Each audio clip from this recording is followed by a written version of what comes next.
ഗവർണർക്കെതിരെ ഒരു മുഴം മുൻപേ എറിഞ്ഞ സർക്കാർ ഭരണഘടനാ ചുമതലകൾ ഗവർണർ നിർവഹിക്കുന്നില്ല എന്ന് പരാതിപ്പെട്ട് മുഖ്യമന്ത്രി രാഷ്ട്രപതിക്ക് കത്തയച്ചു. ബില്ലുകളിൽ ഒപ്പിടാതെ ദീർഘകാലം പിടിച്ചുവെക്കുന്നത് ഉൾപ്പെടെ കത്തിൽ പരാമർശിക്കുന്നുണ്ട്. സർക്കാരിന്റെ സുഗമമായ ഭരണ നിർവഹണത്തിന് രാഷ്ട്രപതി ഇടപെടണമെന്നും കത്തിൽ ആവശ്യമുണ്ട്. പ്രശാന്ത് കൃഷ്ണ വിവരങ്ങളുമായി ചേരുന്നു. പ്രശാന്ത്, ഈ കത്തിൽ സംസ്ഥാനം ഉന്നയിക്കുന്ന പരാതികൾ എന്തൊക്കെയാണ്? സമാനമായ രീതിയിൽ തമിഴ്നാട് കുറച്ചു മാസങ്ങൾക്ക് മുൻപ് ഗവർണർക്കെതിരെ രാഷ്ട്രപതിക്ക് കത്ത് അയച്ചിരുന്നു. ആ രീതിയിൽ തന്നെയാണോ കേരളത്തിന്റെയും പോക്കിപ്പോൾ?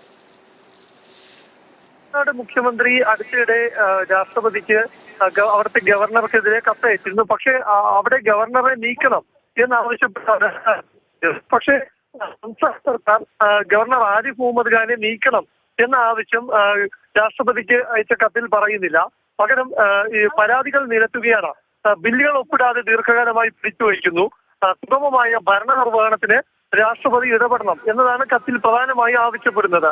അതായത് ഗവർണറെ തിരുത്തിക്കണം എന്നത് തന്നെയാണ് ഈ കത്തിലൂടെ സംസ്ഥാന സർക്കാർ ഉന്നയിക്കുന്നത്. ഗവർണർ പ്രോട്ടോകോൾ ലംഘിക്കുന്നു എന്നതാണ് പരാതിയിൽ ഈ കത്തിൽ ഉന്നയിക്കുന്ന മറ്റൊരു പ്രധാനപ്പെട്ട പരാതി.